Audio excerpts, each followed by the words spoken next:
Hey everyone, What If Fan here, bringing you another exciting part of What If Karmic Gacha system in Modern Family World.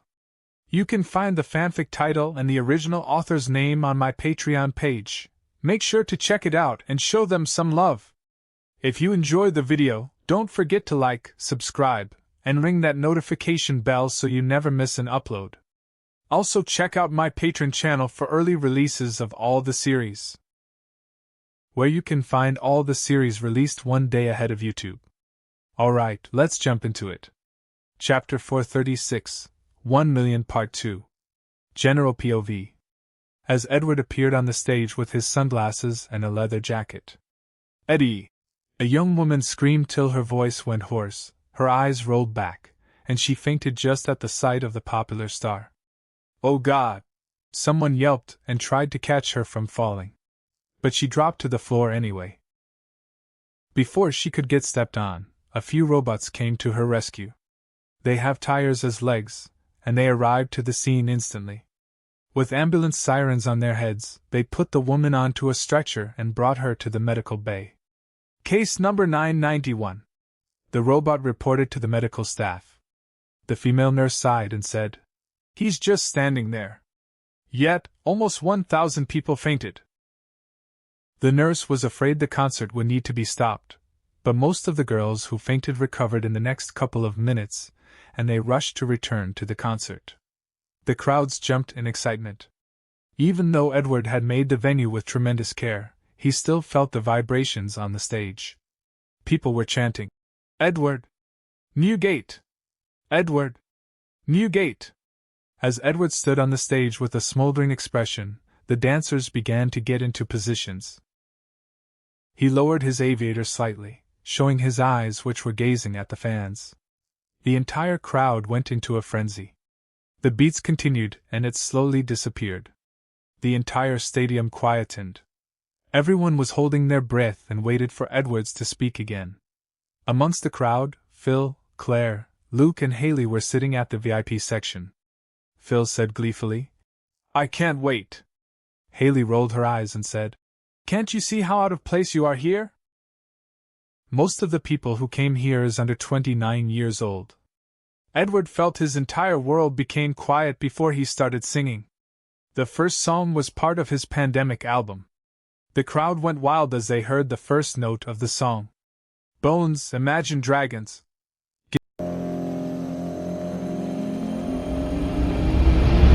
Give me some time to think. I'm in the bathroom looking at me. Facing the mirror is all I need. As Edward crooned, the entire crowd went wild. The choir added a background voice. Wait until the Reaper takes my life. Never gonna get me out alive. I will live 1,000,000,000 lives. The beats dropped, and the dancers began to dance in a synchronized manner. The zombie dance spreads throughout the entire concert venue. More than 1,000 dancers were seen on the stages, although the real numbers were just a little bit more than 100. Most of the extra dancers were holographic projections from the main stage being projected to the smaller ones. The choir sang, "My patience is waning, is this entertaining? My patience is waning, is this entertaining?" Edward smiled and danced together with the dancers. Got this feeling, yeah, you know, where I'm losing all control. There's this magic in my bones. Ah! Annie squealed in excitement. She cupped her mouth and shouted, "I dash." Got this feeling in my soul. Go ahead and throw your stuff. There's this magic in my bones. The drone's light show, the mesmerizing sound system, and the projection made the opening sequence of the concert extremely memorable for the concert-goers. Playing with the stick of dynamite. There was never gray and black and white. There was never wrong till there was right. Phil nodded slightly, acting like he was understanding the lyrics. Behind the stage, Phineas did the same thing. He's telling a story of his existence, especially how he's perceived in the political arena. Would people applaud or be disgusted by his effort to clean up the world if they knew the rest of it? As Phineas was pretending to be deep, Alex rolled her eyes at him and said, Why did I even agree to get back together with you? Edward's magnetic presence was captured using the camera, and it was displayed in some of the screens. The fans screamed, their eyes widened with frenzy. Edward stood in the center, seemingly fighting off the dancers. Feeling like a boulder hurtling, seeing all the vultures circling, burning in the flames I'm working in, turning in the bed it's darkening. Phil turned to Claire and said, "He's burned out from work, and fighting off the people who want to take advantage of him. He didn't know when was the last time he got a rest, that's why he said his bed was darkening." Claire harumphed and said, "Yeah, Phil. That's not true at all." Our patience is waning, is this entertaining? Our patience is waning, is this entertaining? Edward danced synchronizedly with the other dancers again. He moved to the edge of the center stage. The fans were reaching their hands out to him. I got this feeling, yeah, you know, where I'm losing all control, 'cause there's magic in my bones. As Edward moved his hip, the girl who was lucky enough to get his sweat dripped on her, rolled her eyes back and she almost fainted. Got this feeling in my soul, go ahead and throw your stones, 'cause there's magic in my bones. There was a huge dance number at this moment. Some people said it was a homage to Michael Jackson's Thriller. Some people thought the zombie dance was because of the alien pox almost destroying the world.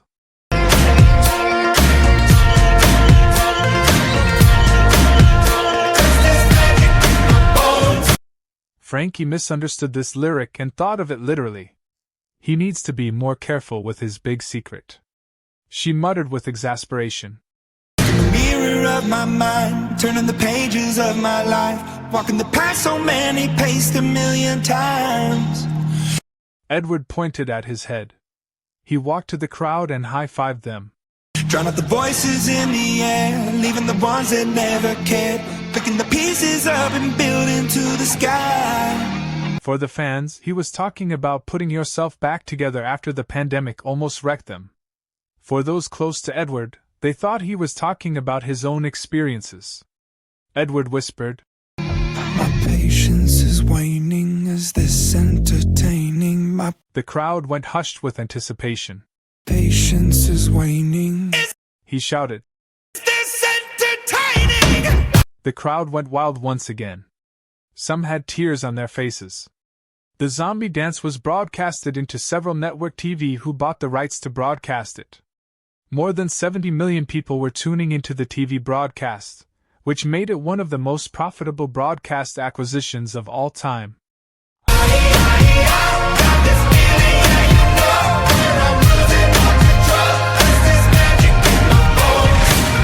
Edward's charming smile penetrated deep into the fans' eyes and brain. Their eyes showed that they were ready to sacrifice their souls for him at any moment now. Edward crooned happily.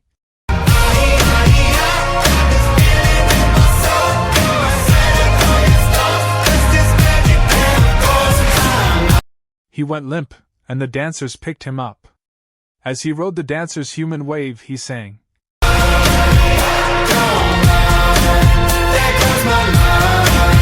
They brought him to the center of the stage and forced him to stand up. But he staggered a few times. In the end, they had to hold him to make him stand.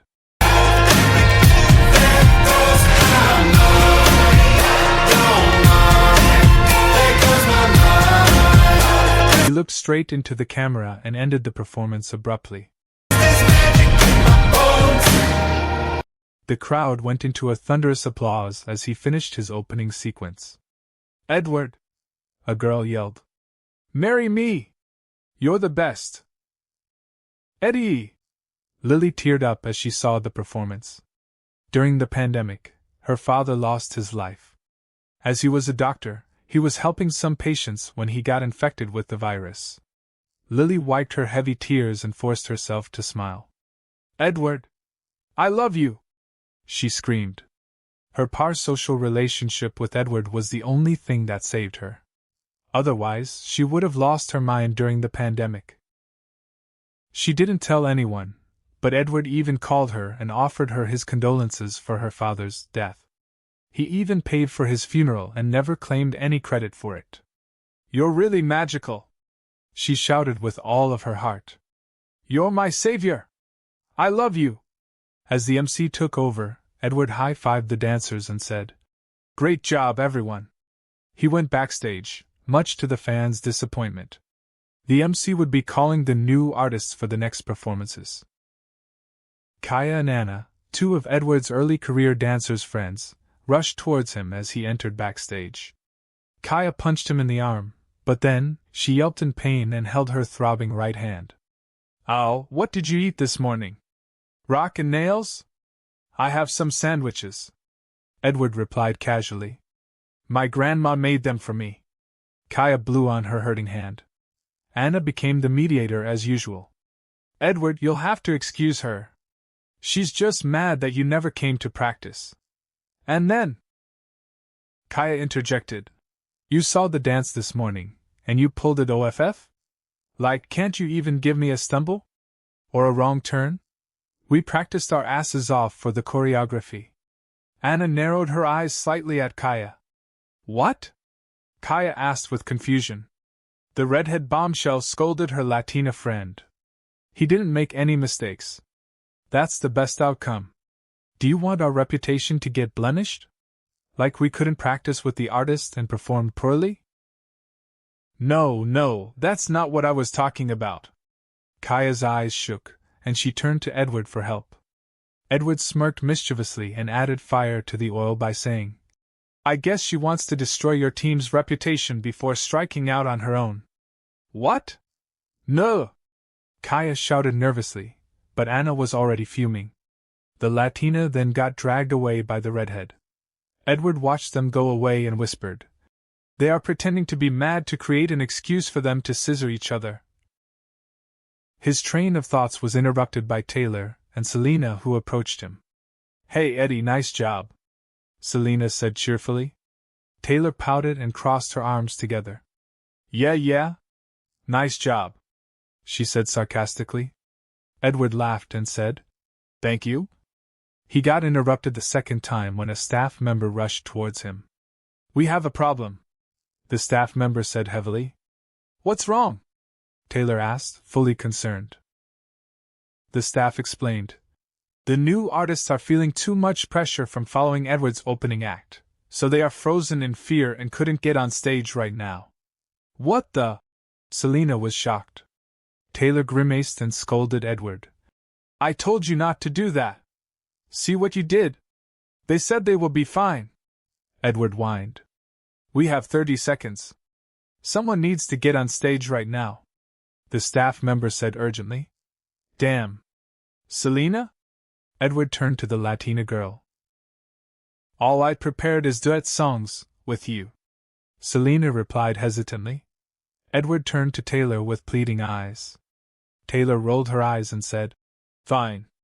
I'll do it. Yay. You're the best." Edward hugged her slightly, which made her blush. "Let's go to the new artists now. I have to snap them out of it," Edward said to the staff member urgently. Meanwhile, the MC called Taylor to the stage to hold the line before the new artists could gather themselves. The new artist preparation zone. Halsey's face turned pale when she saw the response from Edward's performance. Ariana Grande was also concerned to follow up Edward's act. Phineas and Alex tried to talk to them. "Edward hand-picked you girls for a reason. I don't think he's going to pick you if he doesn't really believe in you," Phineas said comfortingly. Alex added, "He has a special eye for people. Everyone he discovers usually has a pretty unique talent for themselves." "You." Before Alex could finish speaking, Annie walked towards them with a serious face. She grabbed Halsey by her arms and shook her violently. As Halsey became confused, Annie said, "Finally. You're back to reality. I'll teach you a cheat code for you to use on stage. Do you want to hear it?" Yeah. Halsey was confused. Ariana said urgently, "If you have a cheat code, why didn't you tell us beforehand?" "I'm telling you now," Annie snapped. Alex interjected hesitantly. "You're not going to tell them to imagine the audience naked, are you?" Annie grimaced and said. No. I'm not. She took out her phone and showed the two girls a picture of Edward only in his towels. Imagine him naked. Then you'll have no problems.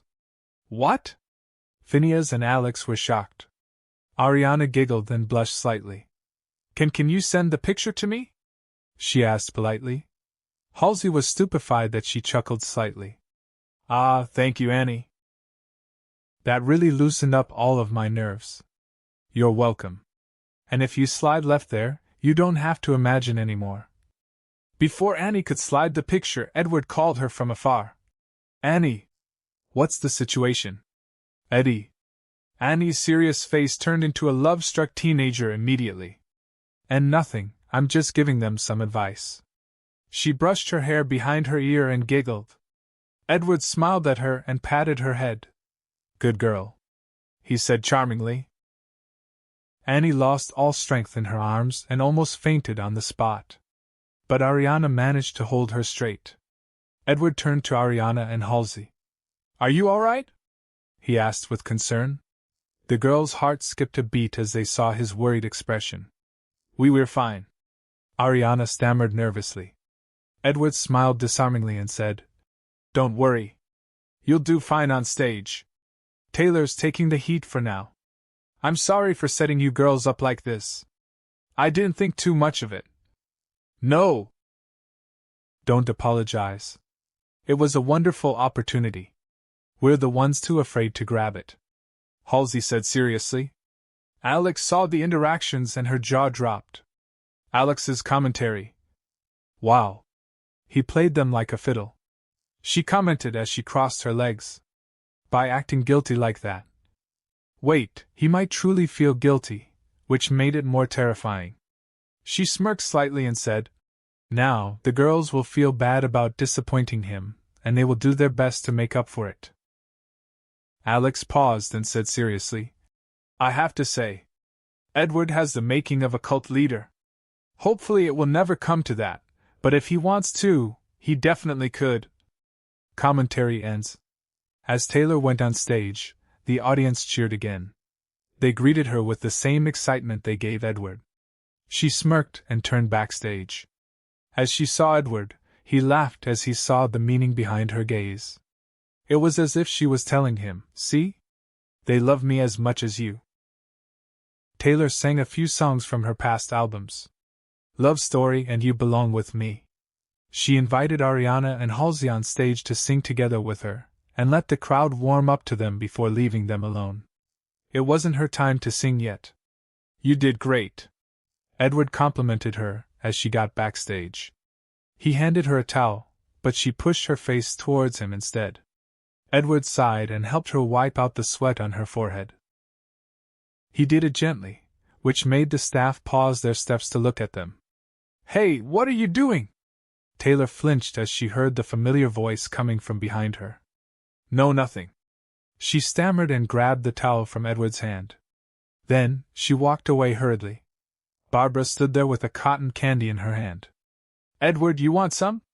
She asked casually. Sure. Edward replied easily.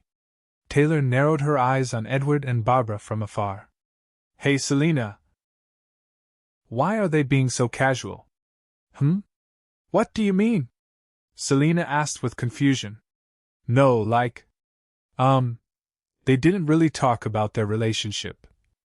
She didn't even seem bothered when she saw me trying to flirt with him. And he didn't seem to care that she saw it. Taylor added, Is it because they trust each other? Or they don't care? Knowing Barbara, I think it's leaning more towards the former. Selena said hesitantly. Like, she didn't assume much until Edward told her directly about something. Selena added, I guess that's why they suit each other. Barbara doesn't really think much about things. Edward, well, he thinks about stuff too deeply. So it's clashes out. Taylor scoffed and said, That's still annoying. Amongst the crowd, a few people with animal masks on their faces infiltrated the fans. Are you ready? The man in the lion mask whispered to the one with an antelope mask. I'm ready. The antelope mask replied. We have only one shot at this. Once she came out, you will blue wind up her skirt, and I will snap a picture. Before the lion mask could finish speaking, he fell limply. The antelope mask had to hold him to stop him from falling to the ground. Lion. What's wrong with you? Antelope asked. Suddenly, he felt the cold sensation of a gun nozzle behind his back. As he turned, he saw Jenna, Jewel, the superhero girl, standing beside a man in a red mask. Fuck! A wind gust appeared from his back, but Red Menace managed to knock him out with one chop to behind his neck. They want to capture the footage of whose panties? Jenna asked. Taylor S. I think. Red Menace replied with disappointment. Seriously, this is the level of supervillains in this world? Are there any of them who are not a pervert? Chapter 437, 1 Million Part 3. General POV. Backstage. Barbara was feeding Edward some cotton candies while Ariana was singing on the stage. Vanessa watched from afar, and her eyes turned melancholic. Edward saw her and waved with a smile. She raised her hand to wave back, but stopped midway and walked to the waiting room. On stage, Ariana sang her new song, We Can't Be Friend. Ariana crooned melodically.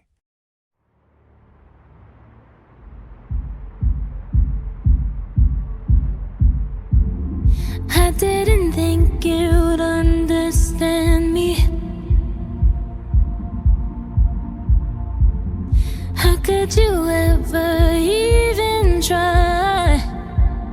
Vanessa closed her eyes, and the memories of Edward and her being together flooded back into her mind.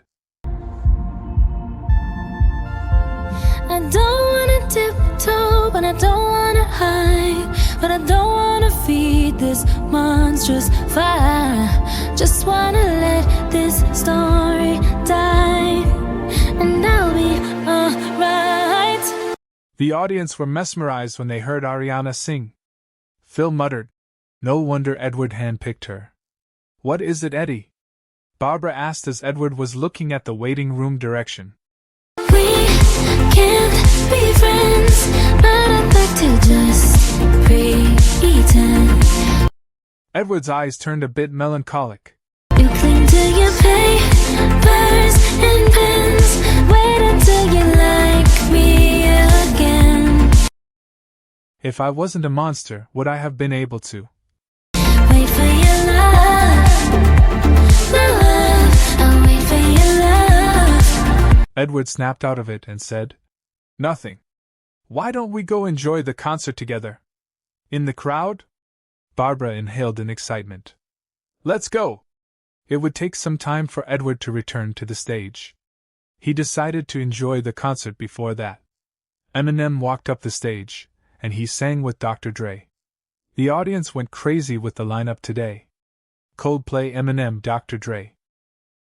Finally, it was time for the main event. The entertained group Talent Rooster to take the stage. Edward and Barbara went to the VIP section, although the rowdiness there didn't look anything like that. Everyone was standing and went to the barrier as it had a clear direct view of the center stage. Barbara stood in front of Edward, and his arms acted as a barrier that protected her from the rowdy crowd. Edward, this is so nice. It's my first concert ever, Barbara said with excitement. He smiled and said, Really? It feels nice to be the first impression you have on this sort of event. What's nice about it? Don't you mean it's bad? Bad? Edward was puzzled. Barbara smirked and said, Yeah, really bad. Now, I feel like their performances are really boring. I kept wanting to see the Bones zombie dance again. Edward laughed. Barbara suddenly added, I don't really think their performance is boring, so don't tell them about it. The MC went back to the stage after Coldplay was finished. Without further ado, introducing Nessa, the MC announced dramatically, and the crowd cheered with excitement. Nessa jumped onto the stage after being launched by the stage platform. She smiled amidst the cheers and waved happily at her fans. With her double twin tail, her glittery teeny bopper outfit and accessories, the tween girls around were going crazy and chanting her name. Hi everyone! I missed you all so much! She blew kisses to the audience. Edward smiled, while Barbara looked up to his face to check his reaction. Then, she smiled in relief. The music started. Vanessa held a microphone in her hand and walked to the edge of the stage. The dancers followed her along and spread over the stage. Jealousy, jealousy, Olivia Rodrigo. Flashback. So, have you finished writing your song yet? Edward asked Vanessa as he caught her writing in her book. She flinched, and before she could say anything, Edward snatched the book from her. Hey! You cannot see it! Vanessa stood up abruptly from her desk and tried to wrestle the book from Edward. Edward laughed and picked her up by holding her waist. She was startled as he sat her on the desk. He leaned forward and locked eyes with her. Really? I can't see it? He asked, pretending to be pitiful. Vanessa's heart skipped a beat, and she held his face affectionately. No. I cannot show it to you. Can I at least help you with the melody? Edward asked playfully. Vanessa stuck her tongue out and said, Still no. But I am going to borrow your friends, Phineas and Leo. Edward dropped his head dejectedly. Vanessa raised it back up and giggled. I'm sorry, she said with a laugh. Edward sighed and smiled. It's all right. I will respect your wish as an artist. He then grabbed her up and put her on his shoulder. But as a boyfriend, I will punish you a bit. No! Vanessa yelled fakely.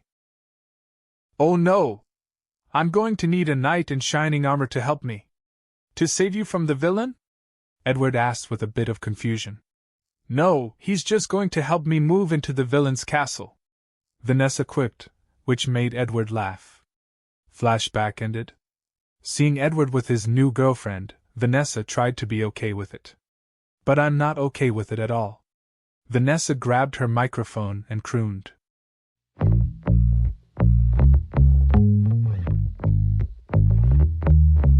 I kinda wanna throw my phone across the room, 'cause all I see are girls too good to be true.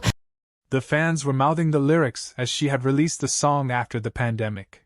With paper white teeth and perfect bodies, wish I didn't care. She held her microphone to the audience, and they sang together with her.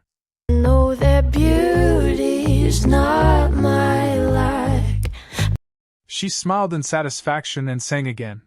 but it feels like that weight is on my back, and I can't let it go. She pointed at the VIP section. Amongst the crowd, Edward, who was wearing a cap and glasses, felt like the fingers were pointed right at him. She wouldn't be able to recognize me with this get-up and this distance, right? He thought weirdly. Comparison is killing me slowly. I think too much about kids who don't know me. Maggie and Amy, who were in the crowd, danced along to the song.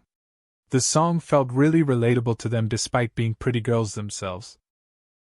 Vanessa held the side of her head, pumped her legs slightly. I'm so sick of myself. Rather be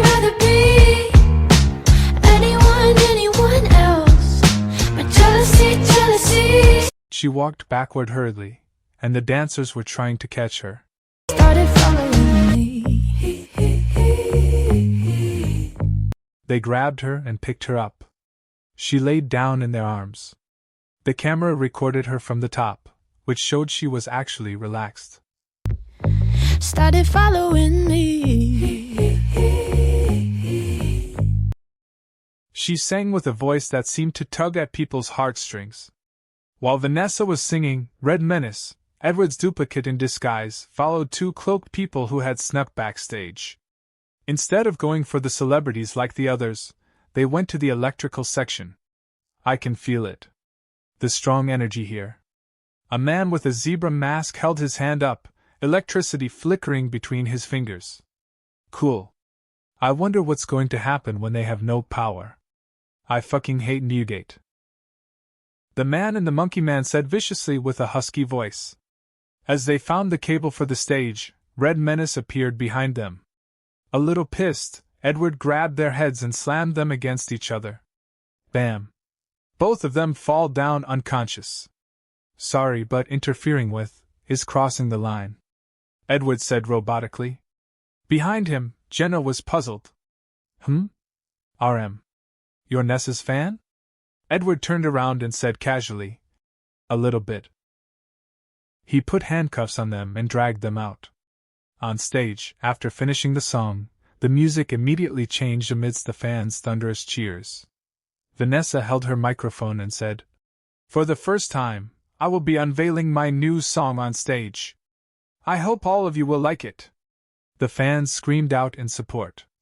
"Nessa!" Cece Cooper yelled in excitement. "Happier Olivia Rodrigo." The soft intro music transported the audience. They were hushing down as they wanted to listen to the song attentively. Her eyes flickered with melancholy.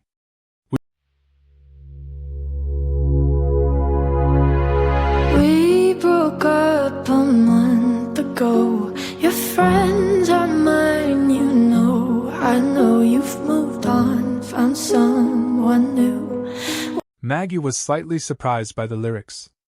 "Ness, didn't you say you're moving on?" she mumbled.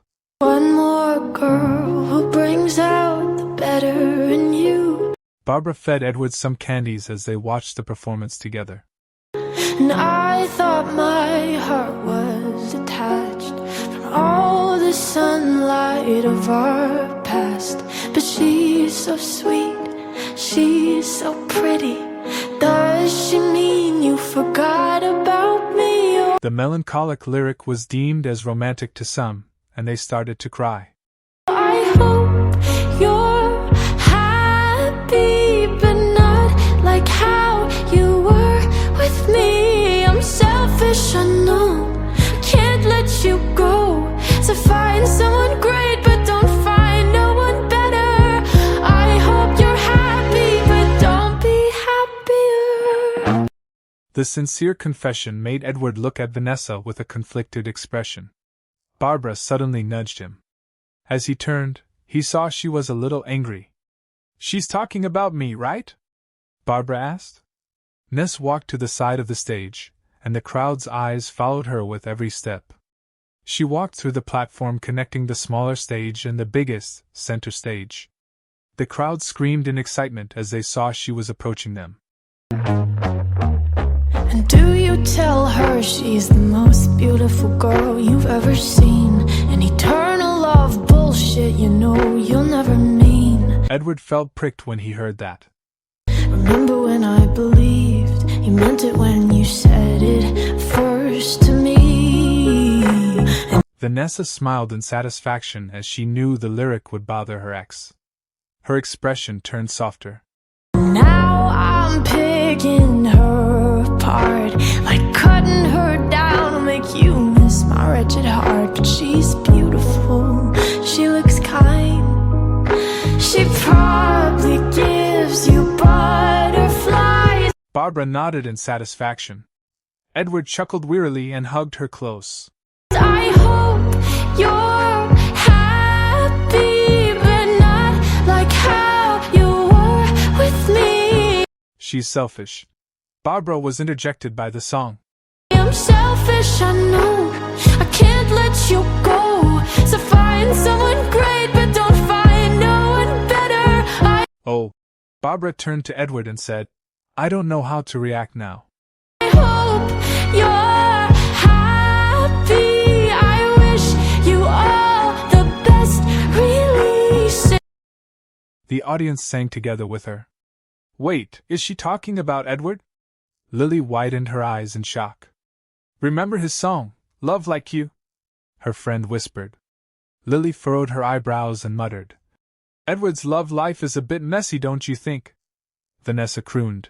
You love her, baby, just not like you love me. And think of me fondly when your hands are on her. I hope you're happy, but don't be happier. The choir appeared and sang with her.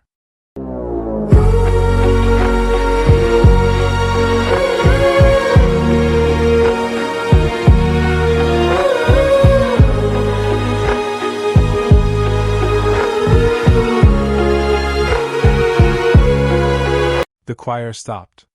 Vanessa looked straight to the crowd and reached her arm out. I hope you're happy, just not like how you were with me. I'm selfish, I know, can't let you go. So find someone great, but don't find no one better. I hope you're happy, but don't be happier. The crowd cheered explosively as the song ended. She waved and breathed heavily. "Thank you, everyone!" Ness waved her hands, which made the crowd scream again. Ness walked backstage, and a staff member went to give her a towel to wipe her face. Taylor pursed her lips as Vanessa saw her. "What?" Ness asked with a scary edge in her tone. Taylor shrugged and said, "I don't know, you tell me. What do you think I should tell you?" "I don't know, what do you think you should say?" "What?" Ness furrowed her eyebrows in confusion. "I win," Taylor said with a smirk. "Win what, you dumb bit?" Before Ness could curse, Pepper walked toward her and said, "Ness! Great performance. Just great. Why don't you get some rest now?" He led her away hurriedly. "Oh my God, I've lost my voice," Phil muttered with a hoarse voice as the song ended. "I'm hungry." Luke tugged on Claire's sleeve to get her attention. Claire took out a burrito wrap from her purse and gave it to him. "I don't want it. I want to deliver food." Luke gave it back to her. "Delivery?" "Luke, there's no way."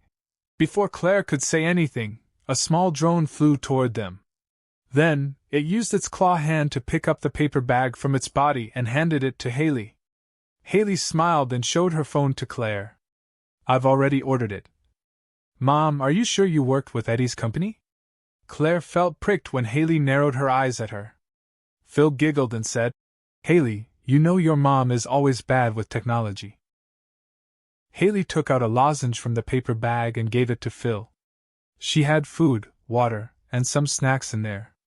Most of the people in the concert venue did that. They just needed to order the food from the Concert City app Edward made. The drones were stealthy enough that they didn't even interfere with their concert experience. This place is really great. I want to live here," Haley muttered as she ate the still-warm chicken sandwich. It was already an hour and a half since the concert started. Many people were feeling peckish, so they ordered through the app like Haley did. Backstage, Frankie and Pepper were consistently barking orders to the staff members. Ronaldo said urgently to Frankie, "We're down to the last 10% of the food stock we prepared." "What?" "We prepared 50 tons of food. But we have 1 million people," Ronaldo said urgently. "And the reefer stage was taking over half of the food stock with their orders." "Damn it," Pepper and Frankie said in unison. Pepper added, "So Edward was right. We needed 300 tons of it at minimum." Frankie sighed and said, "It's my oversight. I will make sure to make up for it. It's okay, mommy brain." Suddenly, a voice interjected from behind her. Frankie turned and saw Annie giggling while walking towards her.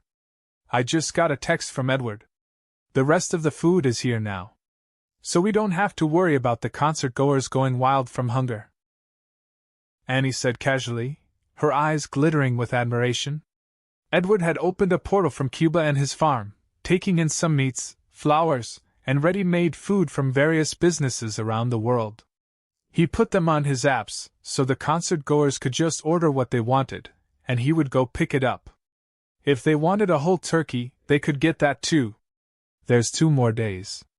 We need to make sure not to have any oversight again," Frankie said to the staff. She turned to Annie. "From now on, you will be my assistant." "What, N.O.? I'm Edward's assistant. I'm Edward's stepmother. I will be your assistant from now on and serve you well, mother." Annie changed her tune instantly. Pepper rolled his eyes and said, "All right. Let's get ready for the next phase of the concert. Once it's sundown, then Edward will come on stage, and we have to be ready for that." Somewhere outside the concert venue, a group of cloaked men were gathering around an alley, their faces behind the mask dejected. Zebra, monkey, lion, and antelope, all of them are arrested. The man in a mouse mask said with a childish tone. He has the lowest stature of everyone there. A passionate female voice said. Forget about them. They are stupid enough to cause small-scale trouble. Everyone turned to the salamander, the girl with red hair who wore a partial mask on her face. The leader of the group of ne'er-do-well espers. If they were put in prison, don't you think the government will dissect them? We have to break them out. The girl in the gorilla mask said urgently. I don't think the government cares. I think they would have done that already. A man in a snake mask said. A man in a dragon mask breathed fire and said, I'm out. What? Draco! You can't get out of it now. Salamander jumped from her seat and said urgently, Give it up, Sal. We're not going to do anything to Edward Newgate or the partygoers. He has too much security around. We're not experienced like them. Salamander gritted her teeth in anger. That motherfucker makes a raccoon. Bite my nose off. I'm not going to stop until I get my revenge on him. She added as her hair fluttered to the sky like they have a mind of their own. Draco ignored her call and walked away. Salamander was angry that she smashed the bricks around the area with her hair. It broke into pieces with her immense strength. Fuck! Wait. I know, if I can't get to him, I should let him get to me. She grinned evilly. Now, which bitch should I pick to get to him? She checked his Instagram to see which of the girls he was most close with. Or, she saw the picture of Frankie and her pregnant stomach. She grinned with satisfaction and said, Should I go after his family? The others shivered fearfully as she started laughing like a man-an. Suddenly Mouse said, Flamingo is getting chased by Jewel and Red Menace. That fucking team. The other heroes all sucks. But those two. They are really annoying. What's Flamingo's power again? She can increase people's pheromones. She's doing that to break up couples by making people kiss each other. Mouse said, shrinking back as Salamander walked to him. Salamander suddenly laughed and said, Well, if she can make Red Menace and Jewel starts fucking each other, then we don't have to worry about them anymore, right? Chapter 438, 1 Million Part 4. General POV. Jenna and Red Menace patrol. She's going southwest. R.M. told Jenna using the earpiece. Cut her off and block her there. Are you purposely letting me catch her cause I kept whining? Jenna asked with annoyance as she ran through the crowd. She dashed and jumped over a 5-meter-tall wall. Yes. R.M. said casually. Otherwise I'll keep hearing mockingly. I don't have anything to do, you're doing everything, I hate you but I secretly love you. I never said that last part. Jenna shouted in annoyance and landed in front of the cloaked girl. Give it up, Flamingo. Jenna put her hands around her waist and said using a heroic voice. Fuck. Flamingo cursed. I didn't even do anything.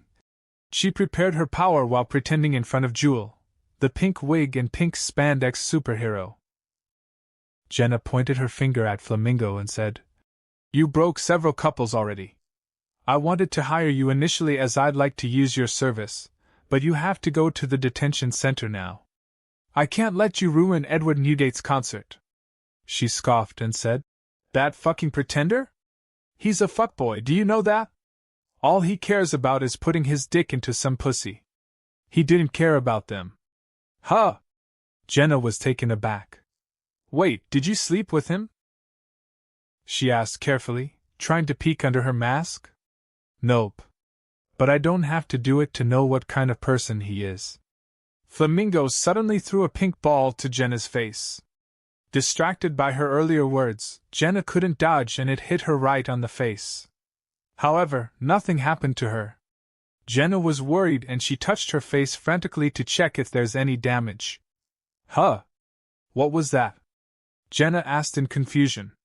You bitch. She clenched her fist and walked menacingly towards the masked girl. The girl was startled and she cowered slightly. Are you going to surrender or not? Jenna asked. Okay. I'll surrender, the girl said quickly. Jenna smiled and put some ordinary handcuffs on the girl. R.M. hopped from the roof nearby and landed smoothly next to them. Good job, Pinky. Jewel. My name is Jewel Dash. The flamingo girl smirked and suddenly attacked R.M. next. The burst of pink energy brushed his face and disappeared. Pheromones amplifier? R.M. managed to guess her powers almost immediately. You make people more impulsive, lose their rationality, and even get back to their base animalistic tendency, huh? Unfortunately, it's not going to work on me. Before R.M. could finish, Jenna grabbed him and pulled his head close to hers. OFFF. Jenna kissed his lips over the mask, which stopped him from speaking. Flamingo cackled loudly and started running, but Edward pointed his gun at her sideway and shot a neutralizer bullet. It hit her back and made her lose consciousness immediately. Jenna, however, was a bit more troublesome. I know behind the mask is a hot guy. She pushed the mask upwards, revealing parts of R.M.'s lips. R.M. was startled and grabbed her wrist quickly, stopping her. Jenna, snap out of it, R.M. said seriously. She grinned and grabbed his hand, putting it on her chest. What's the matter, big boy? You don't want to have some of this? She said tauntingly, with a mischievous grin on her face. I thought you have a thing for Newgate. R.M. asked with amusement. She smiled excitedly and said, Yeah, I do. But right now, I want to do you. Her hand moved quickly as she reached for his crotch. Edward was quite troubled as he was studying the effect in his mind while fighting off her animalistic advances. I tried dispelling it with magic. It didn't work. Nor does chakra detoxification. The hormones affect her brain, like a drunken state. Would there be an adverse effect if she didn't get what she wanted? Edward suddenly widened his eyes and shook his head slightly. Wait. Am I affected by it too? Why do I have the thought of just doing her to stop her? He grabbed her arms and turned her around. Instead of stopping, Jenna pushed her butt on his lap and began grinding heavily. Maybe I should put her to sleep. Sleep will help with hormone regulation. I think this is the best choice for now. Edward also noticed the sudden increase of strength in Jenna's muscles. It was like the pheromones took off her limiters. If her target was an ordinary person, they would have already gotten ripped to shred by her Amazonian strength. Although for some people, death by SNU wasn't a bad thing. In fact, they welcomed it. Edward puts her to sleep using his Sharingan and opens up a portal to the superhero compound. He put her in the restroom and went back to the alley and brought the flamingo to the detention center. Her power is too dangerous. He injected her with a purple-colored, Esper power neutralizing fluid. When she woke up, she wouldn't have her powers anymore. Edward glanced at the sleeping Esper detainee and picked up one of them. He stared at him with his Sharingan and said menacingly, I don't want to play anymore now that Jewel is not around. Who is your leader? And where can I find them? At the concert arena. Jacob continuously begged his girlfriend. Babe, I didn't mean it. It happened suddenly. Elsa crossed her arms together, giving Jacob the death glare. Enid wiped her mouth with a disinfecting wet wipe furiously, gagging as she remembered what just happened. Ugh. Why did I make out with Jacob? She muttered, looking at Jacob with a betrayed and suspicious eyes. What did you do to me? No, nothing. I really didn't do anything. I'm a victim too. Jacob yelled, but no one trusted his words. The sky darkened. Edward went backstage to prepare for his performances. 5 more minutes. You're going to start it with a duet, right? Pepper asked. Yeah, I'll get on stage with Taylor, so the transition will be going smoothly, Edward replied. Pepper nodded and barked orders with his headpiece. The main attraction is going to come in people. Prepare for the stage fireworks. Edward looked on stage where Taylor was performing. He enjoyed her songs amongst the crowd before, but right now, Taylor wanted to unveil a new song. What kind of song will it be? Edward smiled in intrigue. His eyes flickered with realization. I didn't know she'd written another one. Wait, am I a lousy boss? Beside him, Pepper agreed with his words immediately. Yes. Edward was shocked. Annie suddenly appeared and rebuked Pepper. He just has a lot of things to do. I'm sure if you take 20 COs and give them Edward's workload, they would still try to add 20 more to barely even manage to do it. Annie! I'm just joking, Pepper said with exasperation. He looked around and asked with confusion. Where did you even come from? Did you hide in the shadows? Edward laughed slightly. On stage, after finishing her songs from her earlier albums, Taylor glanced at the backstage entrance and saw Edward standing there. She smirked mischievously with her bright red lips, the stage lights catching on the messy, choppy bangs that framed her face. Her hair had been rough-textured on purpose, the kind of wild styling she used for her new song, with streaks of color running through the ends. Taylor wasn't dressed like the polished country star she used to be. Tonight she wore a loose, worn-in t-shirt tucked into faded jeans, the whole look effortless and a little rebellious. Heavy black eyeliner sharpened her eyes under the lights, giving her that fierce, restless edge she used in the new era she was about to unveil. For my next performance, I'm going to sing something from my next album. It's called I Knew You Were Trouble. It's about my enjoyable mistake with a guy I like, that I probably won't ever try to repeat again. Enjoy! A ripple of excitement moved through the crowd, a wave of shouts and squeals everywhere. The stage lights dropped to near darkness, leaving only a thin red glow tracing the edge of the platform. A low, electronic hum rolled out of the speakers, something unfamiliar, sharp and modern, nothing like the country pop sound the audience knew her for. Fans lifted their phones, some cheering, some stunned. A few girls in the front row grabbed each other's arms, already screaming because they could feel something big coming. The bass began to pulse underneath the silence, slow at first, boom. Boom, boom, like a heartbeat preparing to sprint. She sang with a slight pause between her short sentences. Once upon a time, a few mistakes ago, I was in your sights. You got me alone. You found me. You found me. You found me. She pointed at the crowd, but her eyes were glancing backstage, seemingly looking at Edward.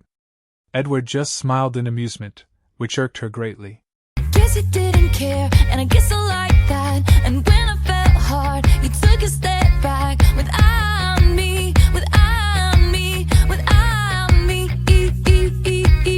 She walked on top of the platforms, away from the center stage to the north side of the venue. Vanessa walked to the south before, and Eminem went east. She crooned, And he's long gone when he's next to me. And I realize the blame is on me. The beat dropped. The audience cheered in excitement. 'Cause I knew you were trouble when you walked in. So shame on me now. Flew me to places I've never been. Till you put me down. Oh, I knew you were trouble when you walked in. So shame on me now. Flew me to places I've never been. She kneeled on the floor, belting out. Now I'm lying on the cold hard ground. The beat dropped, and the entire stadium shook. The fans cheered wildly as they saw her image on the big screen. Her passionate look was unlike anything she ever did before. Trouble, trouble, trouble. Trouble, trouble, trouble. Edward scoffed, slightly amused. Taylor stood back up and walked haughtily. No apologies, he'll never see you cry. Pretends he doesn't know that he's the reason why you're drowning, you're drowning, you're drowning. Inside her mind, Taylor reminisced about the time she was together with Edward. We had a really shallow relationship, she thought secretly. We did nothing except have sex, yet I fell for him deeply. Like a knot in her chest was untangled, she continued singing. And I heard you moved on from whispers on the street. A new notch in your belt is all I'll ever be. And now I see, now I see, now I see. He was long gone when he met me, and I realized, She said seriously. the joke is on me. She hyped herself again with a short shouted H. She remembered the first time she saw him. In the recording room as he was recording his first song. And she kept thinking to herself, what if she never went there? What if they didn't meet earlier, but they meet each other at this moment? I knew you were trouble when you walked in. So shame on me now. Flew me to places I've never been. Till you put me down. She remembered the good times they had in multiple exotic places he flew her to while he was on tour. I knew you were trouble when you walked in. So shame on me now. Flew me to places I've never been. Yeah. She belted again. Now I'm lying on the cold hard ground. The choir took over as she greeted some fans. Trouble, trouble, trouble. She picked up the mic again and joined the choir. Trouble, trouble, trouble. She paused abruptly. The arena became hushed as she sang the bridge. The saddest fear comes creeping in, She clenched her hand holding the mic tightly. that you never loved me, or her, or anyone, or anything. Yeah. As the chorus dropped again, Taylor walked unapologetically and continued her attack on her ex-boyfriend. I knew you were trouble when you walked in. So shame on me now. Flew me to places I've never been. Till you put me down. I knew you were trouble when you walked in. Knew it right then. So shame on me now. Selena danced with the song, but Ness was a bit worried about Edward. He will feel really bad about the bridge part. Ness muttered, I hope he's okay. Flew me to places I've never been. Now I'm lying on the cold hard ground. Like Ness expected, Edward was taking it slightly personal. He lost his smile and was sitting there expressionlessly. Pepper was taken aback and Annie too. The staff around became uncomfortable and felt like they were walking on eggshells as it was the first time ever they saw his face like that. Taylor belted out, Trouble, trouble, trouble. Trouble, trouble, trouble. I knew you were trouble when you walked in. As the song ended, the crowd cheered thunderously. Taylor smiled at the crowd, feeling quite satisfied. Edward, you're all right? Pepper asked worriedly. Huh? Yeah, Peps. I'm all right. I'm not that weak to be bothered by something like that. Edward replied with a slight edge in his tone. You're a little bit. Pepper exposed him. Edward paused for a second and said, All right, a little bit. On stage, Taylor talked to the crowd in a friendly manner. It's time for my last song. No! A few voices shouted here and there. I'm sure you all know the song I'm singing next. She smirked and signaled the band. Then, a piano intro started. Ash moral of the story feat Niall Horan. The crowd went ballistic when they heard the intro. They recognized it from the Pandemic Song album. The choir began to sing.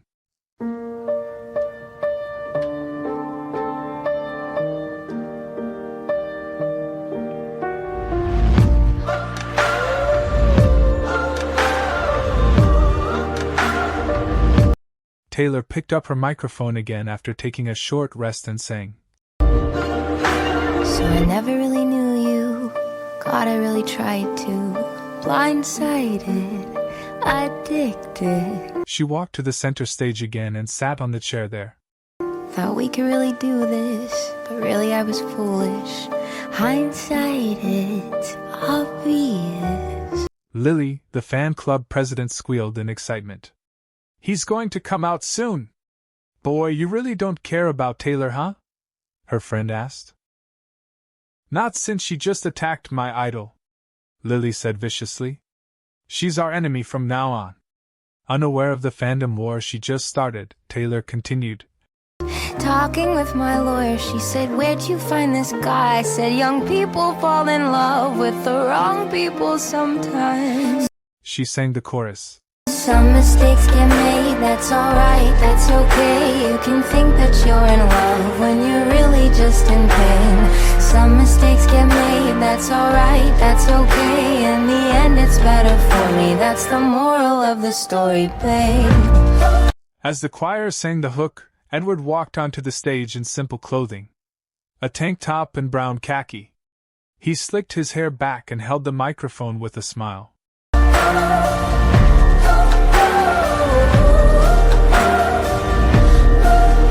The crowd went fanatical when they saw him again. With a slight wave, almost 1 million people screamed his name. They quieted down quickly as he started singing. It's funny how a memory turns into a bad dream when running wild turns volatile. Edward placed his hand on Taylor's left shoulder and ran it to her right one. Taylor was a bit taken aback by it, but played along with a smile and a light hand touch. It's not funny how it changes. Ended up like strangers and we burned down our paper house. Taylor almost raised an eyebrow, but she kept her face clear. If people started talking about how I attacked him, let it be clear, he made this song first. She harumphed inwardly. Talking with your father, he said that you could be mine, but some people fall in love with the wrong people sometimes. Edward's melodic voice transported the audience. It calmed their energy and healed their spirit. Edward grabbed Taylor's hand and guided her to stand up. He faced her and sang. Some mistakes get made, that's alright, that's okay. You can think that you're in love when you're really just in pain. Taylor was really taken aback by it as it wasn't in the plan. He was supposed to walk to the side of the stage, and her the other side. But facing him face to face, she couldn't help but feel a bit nervous. Edward continued singing, and his voice invoked emotions in his fans. Some mistakes get made, that's alright, that's okay. In the end it's better for me, that's the moral of the story, babe. They felt like their heart was crushed. Edward's melancholic eyes added to the vibe as he stared at Taylor longingly. The choir sang the hook again as Edward and Taylor held hands.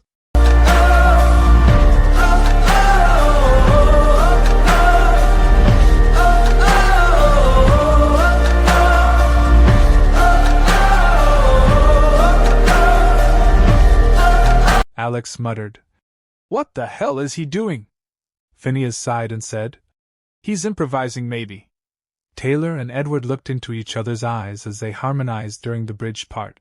They say it's better to have loved than lost. Why am I thinking about my exes during this bridge? Phil muttered to himself. Than never to have loved at all. Elsa turned to Jacob, who was still depressed, and said, Fine.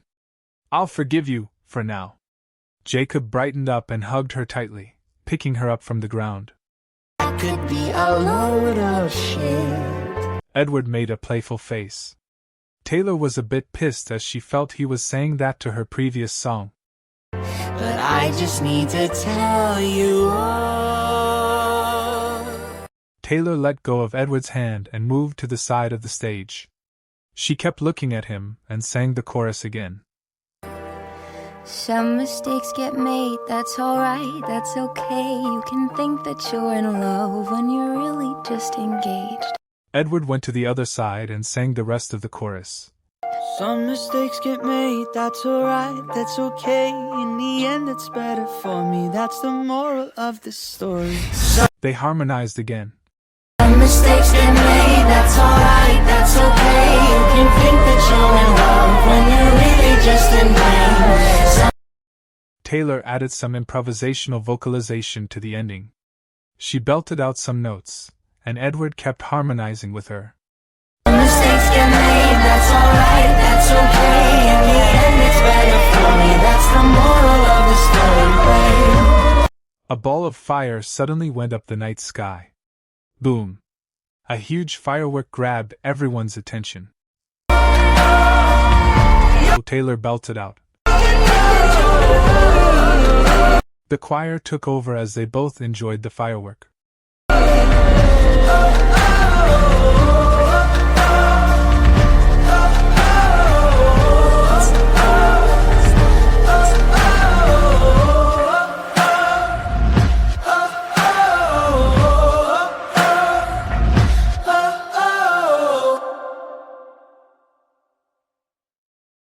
The song's outro went on for a while as the fireworks went off.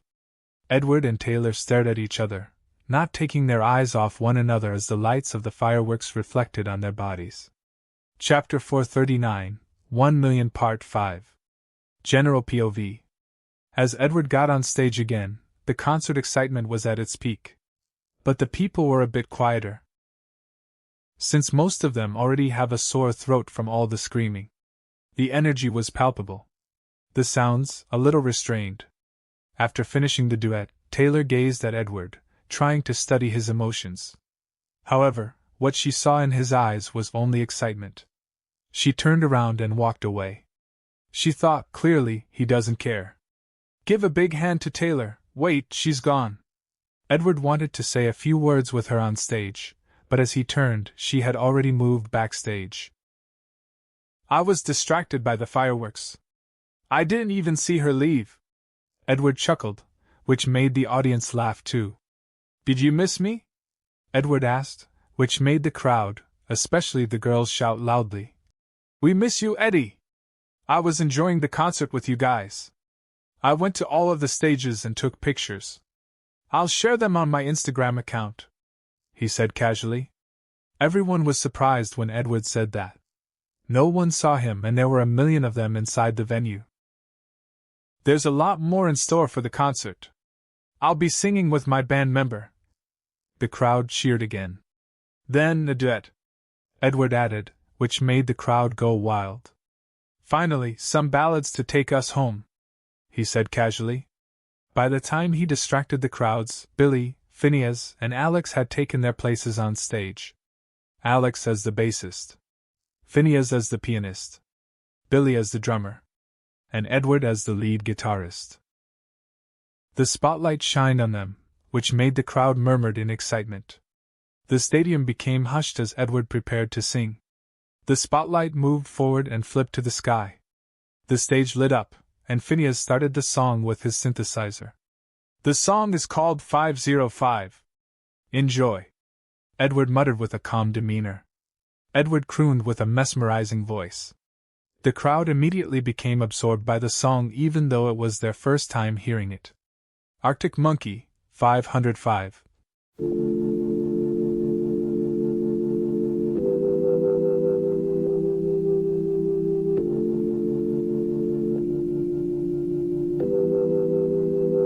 I'm going back to 505. If it's a 7-hour flight or a 45-minute drive, in my imagination you're waiting, lying on your side, with your hands between your thighs. Edward strummed his guitar, and Billy entered with a percussive sound. The two-chord progression seemed simple, but it was quite unforgettable. As the tempo increased, Edward continued with the next verse.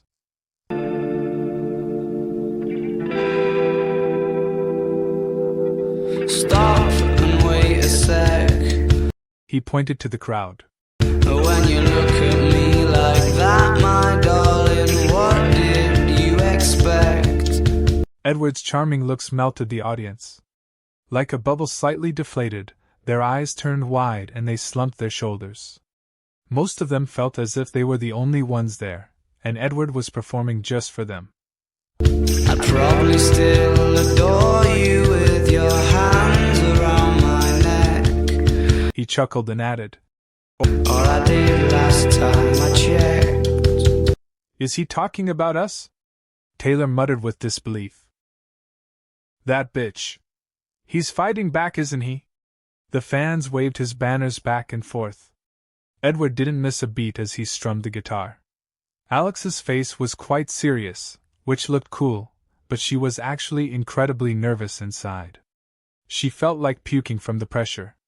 Edward turned to her and smiled, as if comforting her. The slow, moody beats were broadcast all over the world. And the people of the world began falling in love with the band. The beats grew quicker.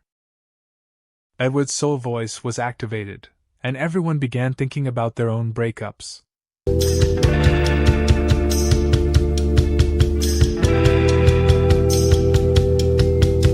Not shy of a spark, the knife twists at the thought that I should fall short of the mark. Frightened by the bite, though it's no harsher than the bark.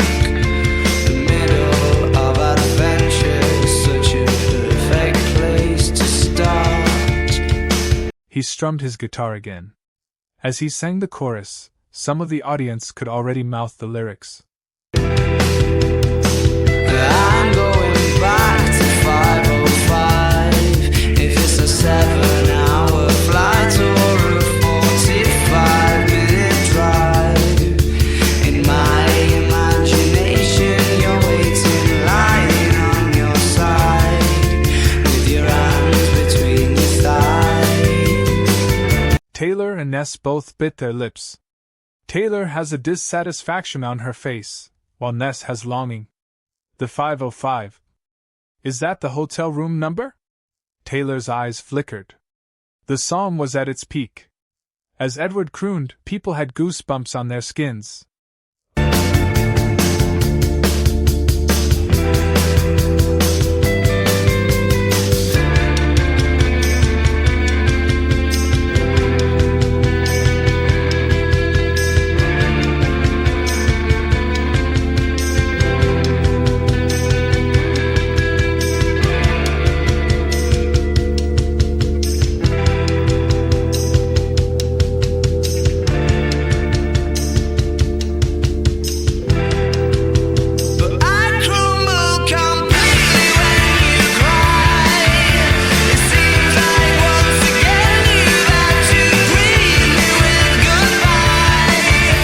Taylor's eyes went dazed.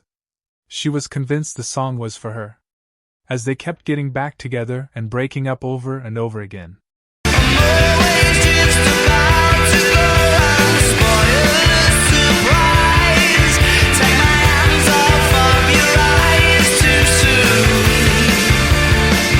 Phil, are you crying?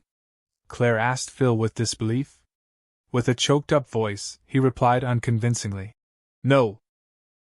The fans took numerous pictures of Edward, especially those who were close to the stages. The band was projected into each stage, so everyone could see them properly.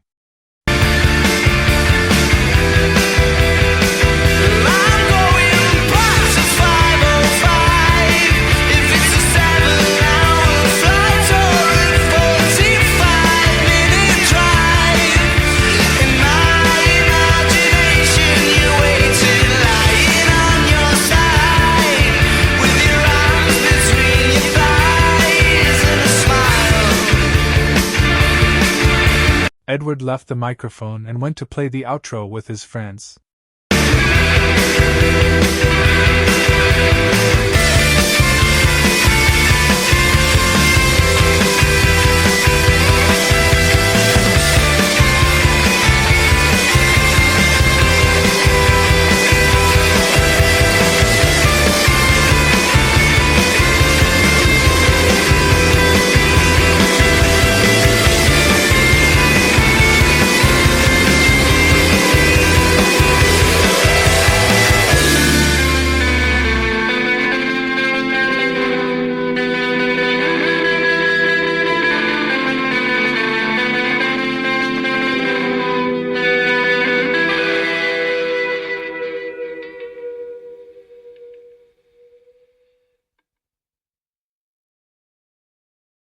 They played the outro music smoothly, And as the song ended, Edward was back at the mic. The crowd exploded into cheers as the song ended. Inside the med bay, hidden base. Jenna woke up abruptly, sitting up instantly. Ha! She gasped for air, and looked around warily. Oh, the pervert is up. Red Menace sipped on some tea and covered his face back up with his red hood. I thought you're going to sleep longer. What? Jenna's face blushed hard as she remembered what had happened. She touched her lips, and her eyes went into a daze. Are you all right there? Red Menace asked with concern. Yeah. Jenna was flustered. She jumped down the bed and checked her outfit. You didn't do anything to me while I was asleep, right? She asked teasingly. Ardatem scoffed and said, If I wanted to, it would be easier if I didn't put you to sleep. Jenna chuckled and asked, So what's her power? Making people horny? Basically. Jenna sighed with relief. But her face was still quite red when she looked at him. What? Ardatem asked with concern. Are the effects still there? Jenna's heart skipped a beat and she replied, Yeah. This must be some after effect. Should we go back to the patrol? Sure. Ardatem replied. I know where the ringleader base is. We should go there. Jenna nodded, and both of them left the base again. Are you ready for the next one? Edward asked Alex, Phineas and Billy hushly. They nodded and Alex said, Yeah.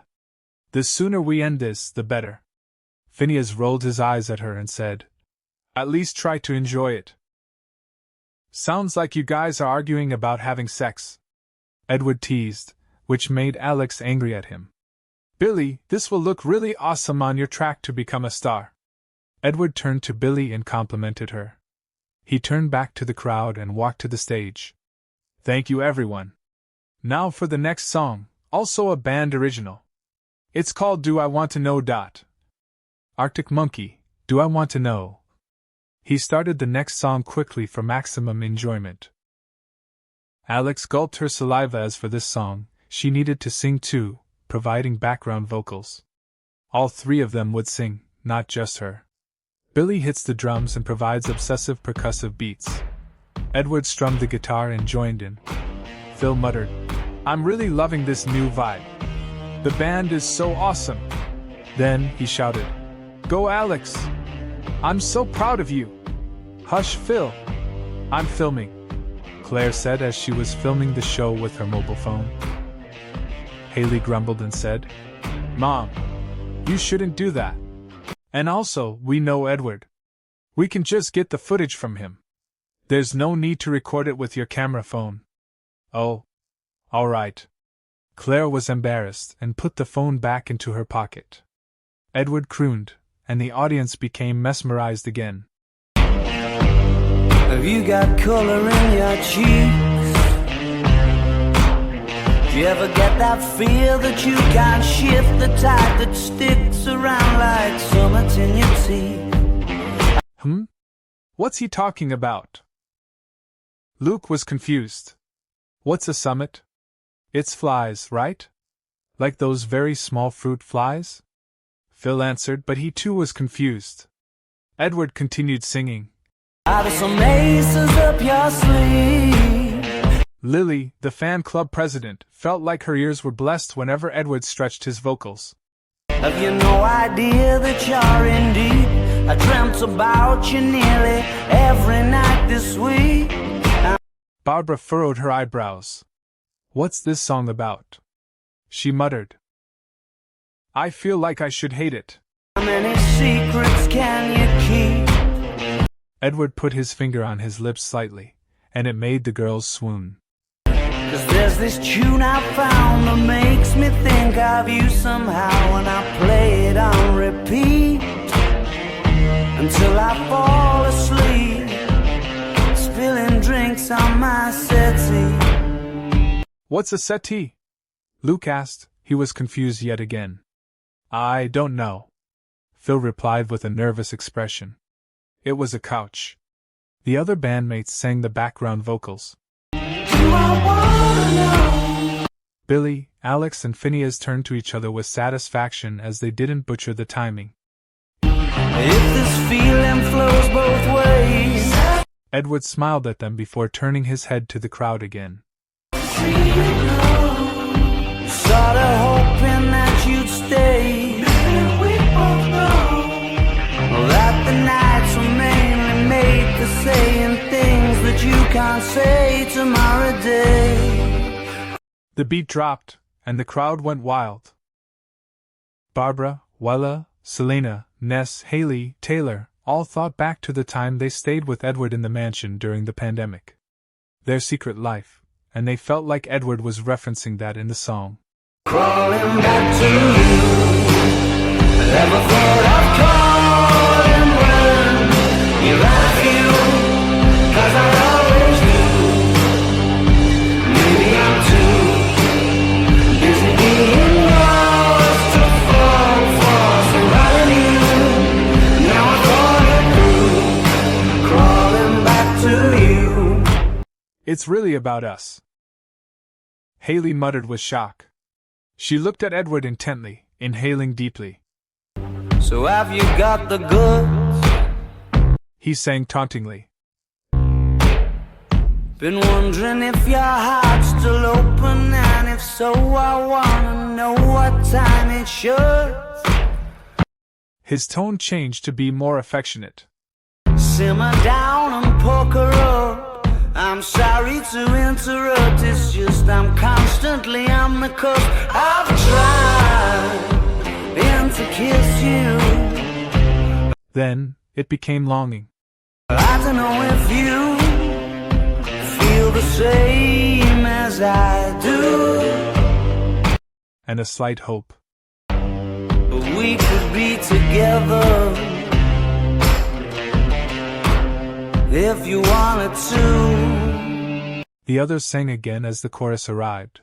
I wanna know if this feeling flows both ways. Out to see you go. Was sorta hoping that you'd stay. Didn't we both know Edward crooned.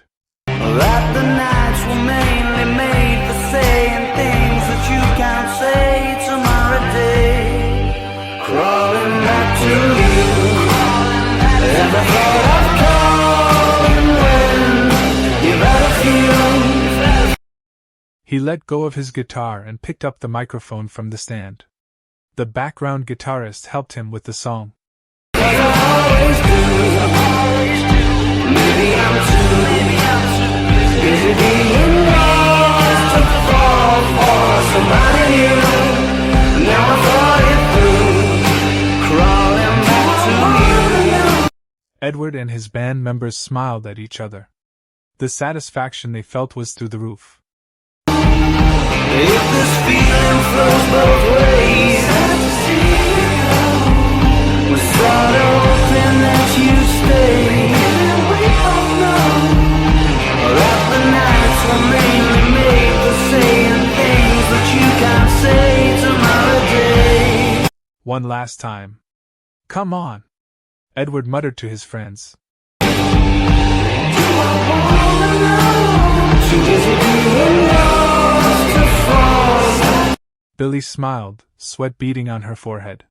Ever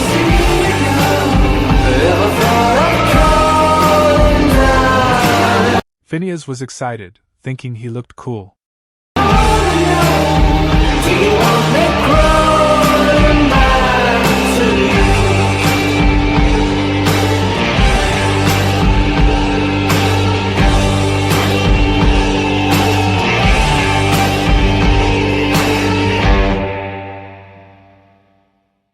Alex chuckled as she saw Edward's face. An indescribable feeling of success washed over her.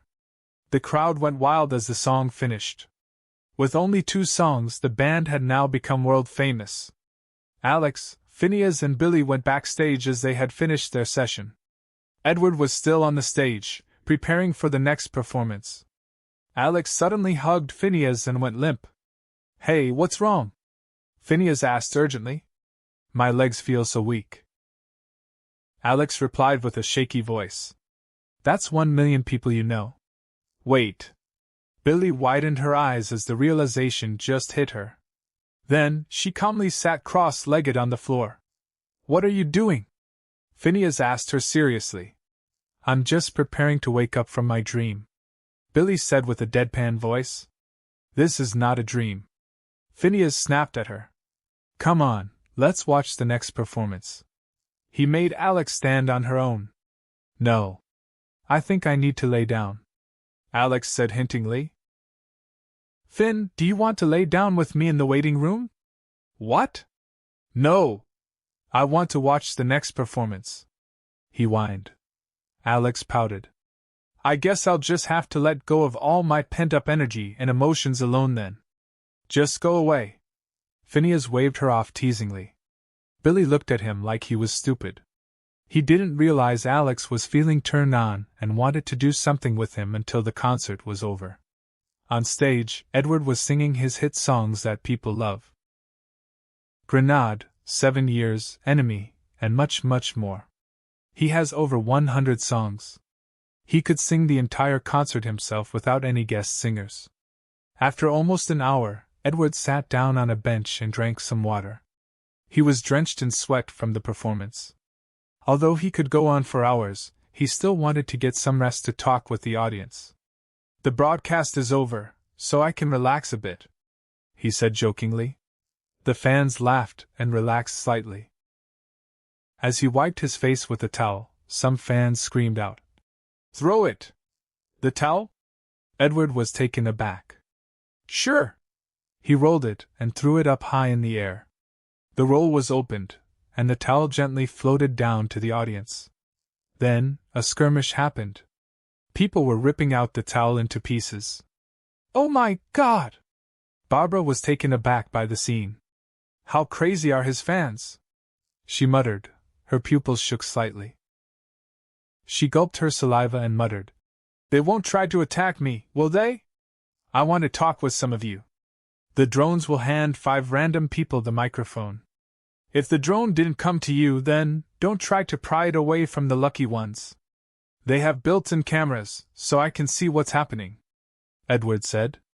The drones flew around 26 stages and picked people randomly from the 1 million people who went there. An ordinary girl was picked as the first questioner. She giggled in excitement.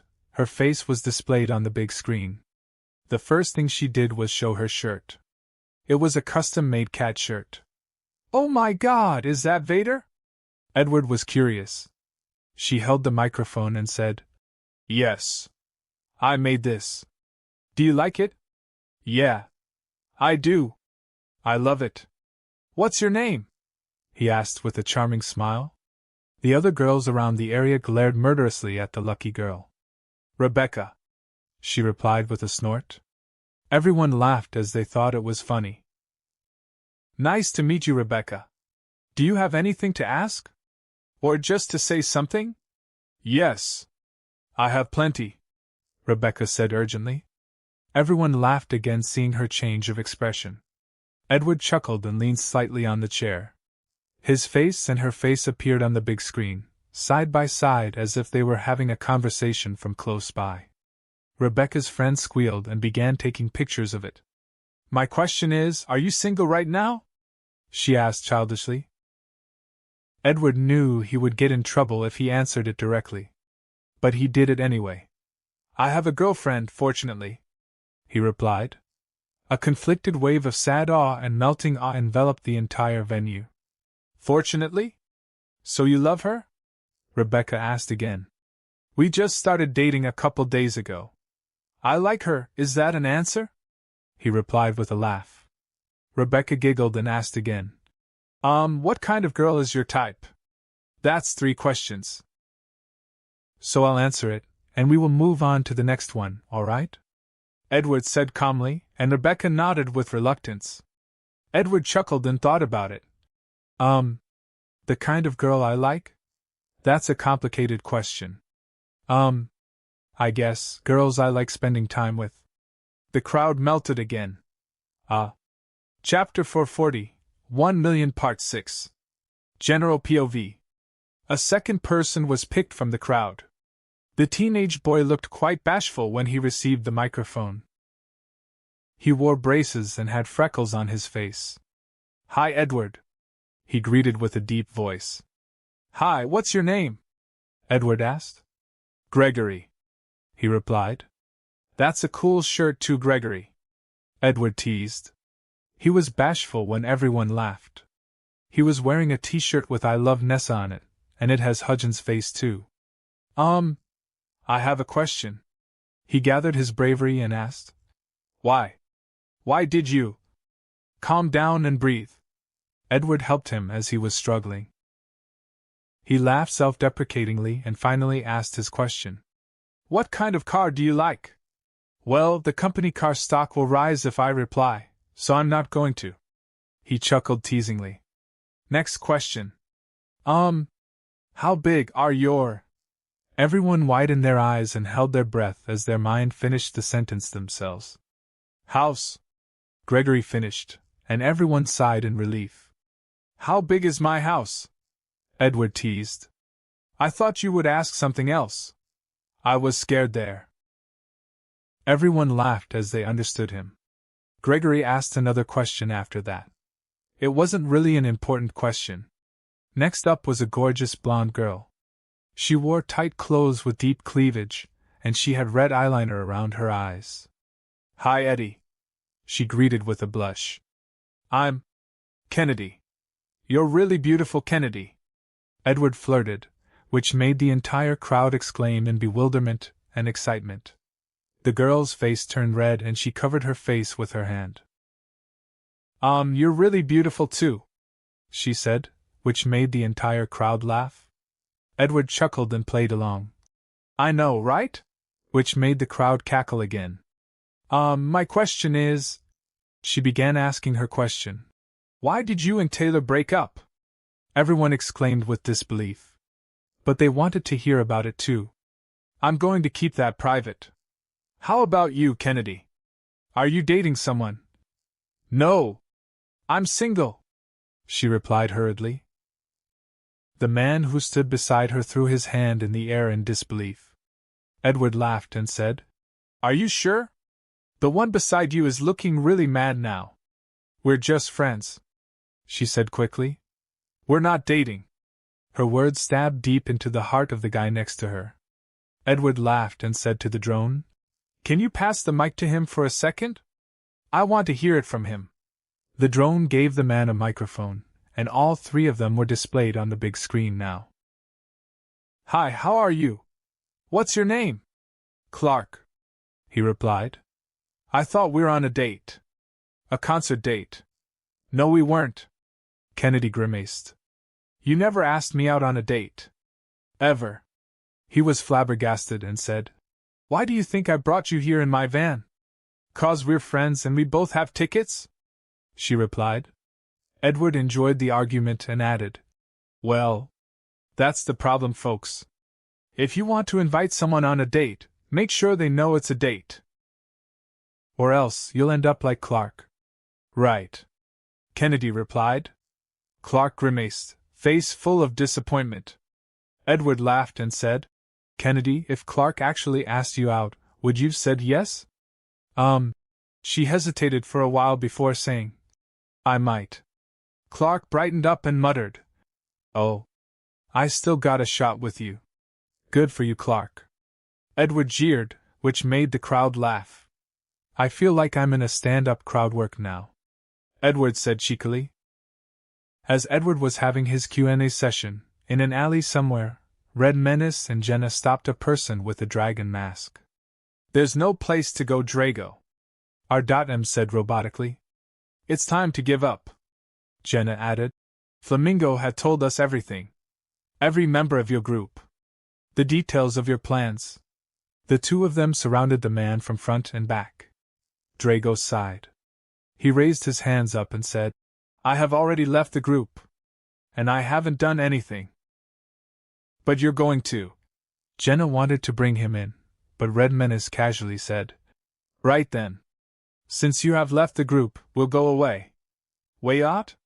Jenna was shocked. Even Drago was confused. But since Edward could sense he was being sincere, he didn't bring him in. Wait, Red. Shouldn't we still bring him in? He could be dangerous, Jenna said. We definitely will not bring someone to detention just because we thought they were going to do a bad thing. People are complicated. We can judge them after, not before. R.M. explained. Jenna argued, but if we did it now, we would save countless lives in the future. That's tricky, since the future is always ever-changing.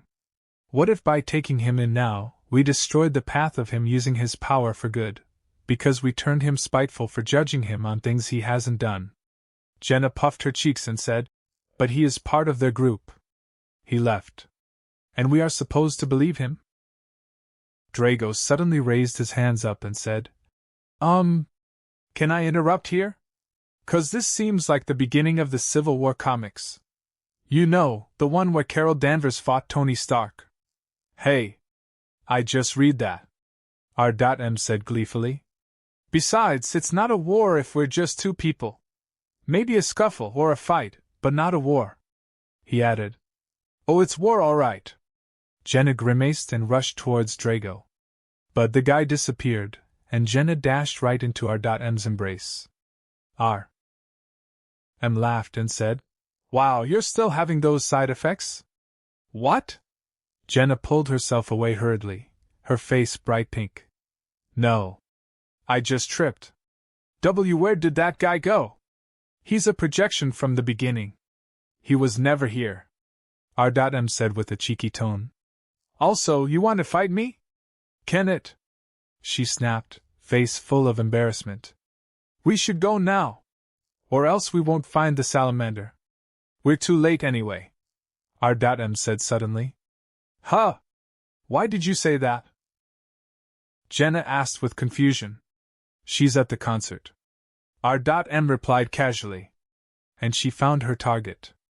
In the concert venue, the last person to talk to Edward was a young girl. Maybe around 10. As the camera went to her and Edward asked her about her name, her microphone suddenly flung away from her hand, like someone had yanked it. The camera followed the microphone as it landed in the hand of a masked girl. Hello, Newgate. Remember me? The salamander asked with a malicious grin.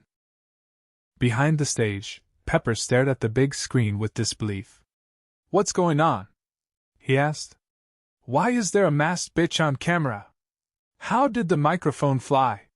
Robin, who was lurking around, suddenly appeared behind Pepper and said, It didn't fly. A very thin hair wrapped itself around the mic and pulled it to her. Not to mention. Robin's eyes turned serious. The same hair is wrapped around thousands of people's necks in that stage area. What? Pepper was flabbergasted. Edward smiled politely and said, How can I remember when you're wearing a mask on your face? She smiled and took it off. Underneath it was a pretty girl. Madeline? Edward asked with a slight surprise. The girl gritted her teeth. Yes. Madeline. The horrible, disfigured Quasimodo's cousin Madeline. Edward paused as he was thoroughly confused. No. You're still good-looking. What are you talking about? I'm hideous. She snapped. And you're the reason. All of the people here think you're so nice, but you're actually a monster. Not only Edward but everyone else was confused too.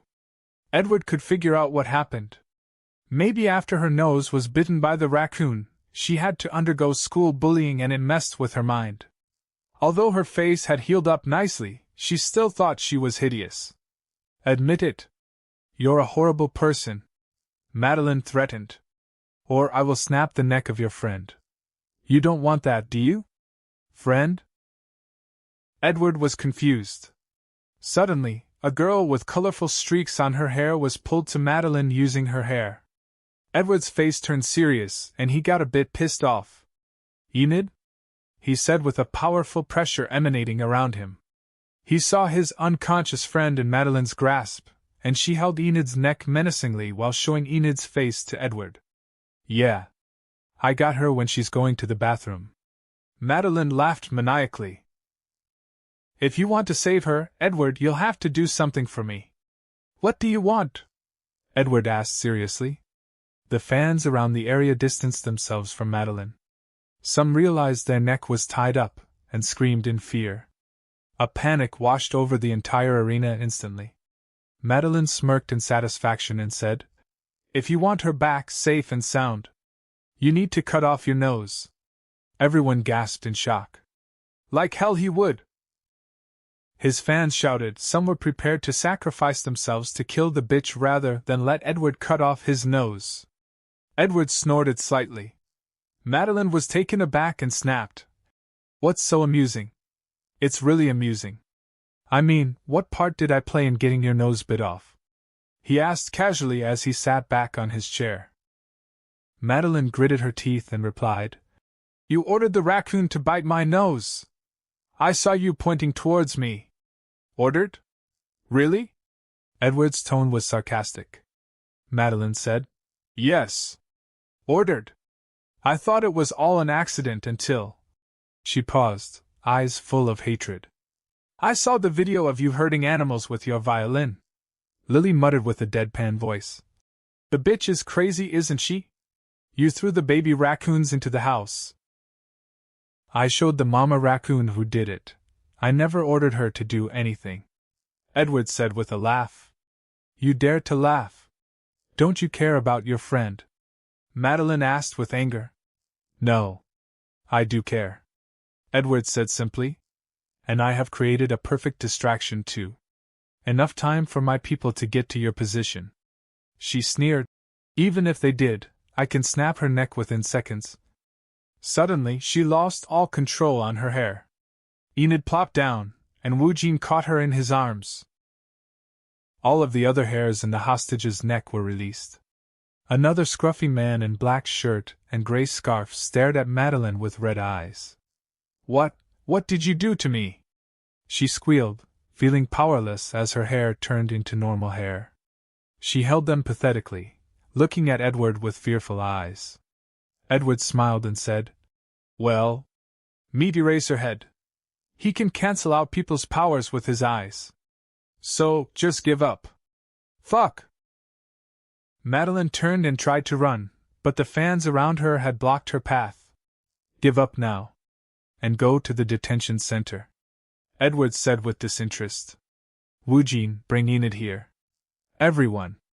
I'll take a short rest to check up on my friend. I'll be back very soon." Everyone understood him and let him go.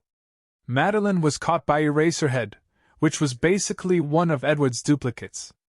The red eye was his Sharingan. "Enid, you're okay?" Edward said with concern as he slapped her cheeks slightly. "You can wake up now. I know you're just pretending to sleep," he added. Enid pursed her lips up, eyes still closed. She said, "One of them has the power to curse people to sleep forever. They can only be awakened by a true love's kiss." Edward chuckled at her daringness. "All right," he said. Enid widened her eyes and sat up hurriedly. "Really?" Pepper rubbed his forehead and said, "Girl, you just woke up. At least keep pretending until you get it." "Ah!" Enid exclaimed in realization and laid back down again. She closed her eyes and groaned fakely. The curse is taking over. I have a concert to get to, so..." He leaned downward and gave her a peck on the lips. Enid widened her eyes and her entire face turned red. "Wait. You really did it?" she said with a girly tone. "Just to get back on the stage. So are you fine? Are you hurt in any way?" he asked with concern. Enid stuck her tongue out and said, "No. I'm perfectly fine. The curse is already broken." Pepper cackled at her antics. Edward rubbed her hair with affection and smiled charmingly. Thank goodness. As she saw his face, Enid's heart almost stopped. She laid back down, swooning and fidgeting as he left. "Enid!" Alex rushed to the waiting room and hugged Enid tightly. Billy and Phineas followed her. Jacob and Elsa also rushed to the room seconds after that. "You guys!" Enid was touched. Edward got back to the stage, and the fans cheered in exhilaration. "I planned another song, but I think this one fits the situation more," he said with a smile. "I know a lot of you think I should end the concert, but to be honest, there's always something weird going on in my life." He laughed self-deprecatingly. "This is just a small hiccup, so the concert is still going. We're near the end after all." The fans exclaimed with disappointment as they heard the concert was ending soon. Human, Ragbone Man. A deep bass and electronic synth enveloped the entire stadium. Edward stood in front of the standing microphone with his head lowered. The choir sang the introduction as a background vocal.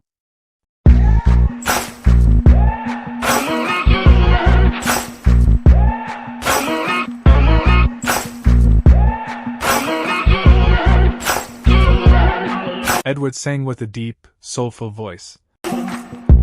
Maybe I'm foolish, maybe I'm blind, thinking I can see through this and see what's behind. Got no way to prove it, so maybe I'm lying. The crowd gasped at his voice. Goosebumps were arising on the necks of thousands of people. But I'm only human after all. I'm only human after all. Don't put your blame on me. Don't put your blame on me.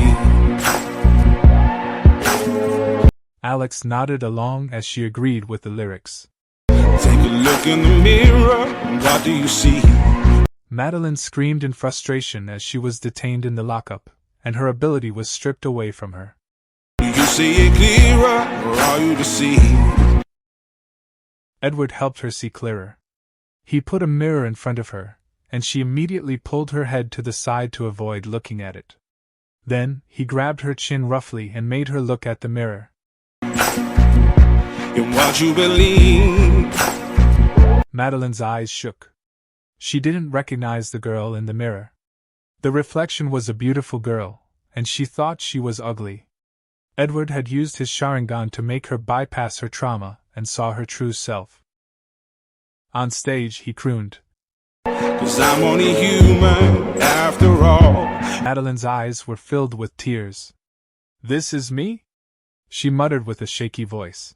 "You're only human after all." He sang sincerely. "Don't put the blame on me. Don't put your blame on me." Edward crooned soulfully on stage. He grabbed his microphone and began walking on the platform. Some people got the real problems. Some people out of love. Some people think I can solve them. Lord heavens above. He stopped at the first stage and sang with a serious face. I'm only human after all. I'm only human after all. Don't put the blame on me. Don't put the blame on me. Haley furrowed her eyebrows and said, "Is he pissed off?" "Huh? What do you mean?" Phil asked. His eyes were glued on the stage. His tone. "He sounds pissed." Haley mumbled. On stage, Edward smirked and crooned. Don't ask my opinion, don't ask me to lie, and beg for forgiveness for making you cry. For making you cry. Pepper fanned his head and said, "Oh, I can just feel his frustrations." Ronaldo added, "He's talking about girls, right?" "What do you mean?" Robin asked.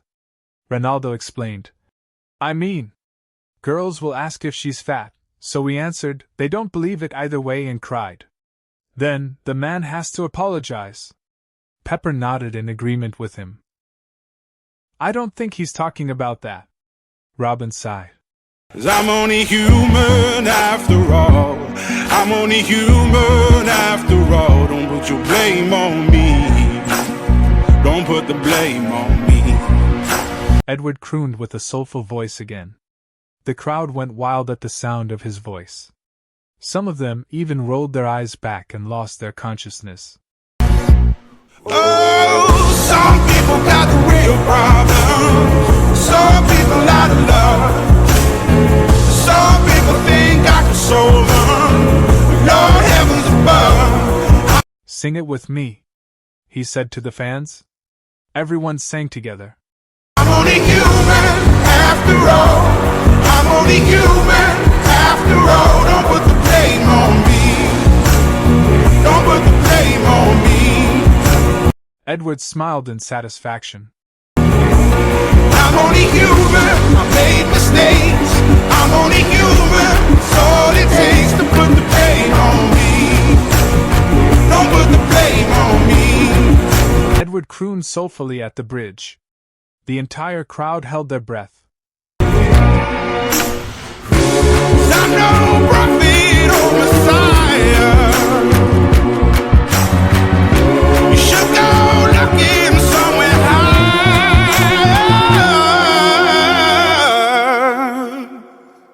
I got chills. Billy muttered. I'm going to faint again, Enid said as she bit her lower lip. Edward slowed down the tempo. I'm only human after all. I'm only human after all. Don't put the blame on me. Don't put the blame on me. Is he doing this because of what just happened? Taylor muttered, her eyes flickering. Or was it because of the pressure on him? And the blame people put on him for not making the cure sooner? Selena added, the unrealistic expectation people have on him. Acting as if he's a god that could solve everything. That's why he has to make sure to tell people he's a human too. God, this song is so sad. I'm only human, I do what I can. I'm just a man, I do what I can. Don't put the blame on me. Don't put your blame on me. That wraps up this part of What If Karmic Gacha system in Modern Family World. Thanks so much for listening. As always, new parts drop every 4 days, so be sure to stay tuned. Also check out my Patreon channel for early releases of all the series, where you can find all the series released one day ahead of YouTube. If you enjoyed the video, don't forget to like, subscribe, share it with your friends, and please consider supporting the original author as well. See you in the next one.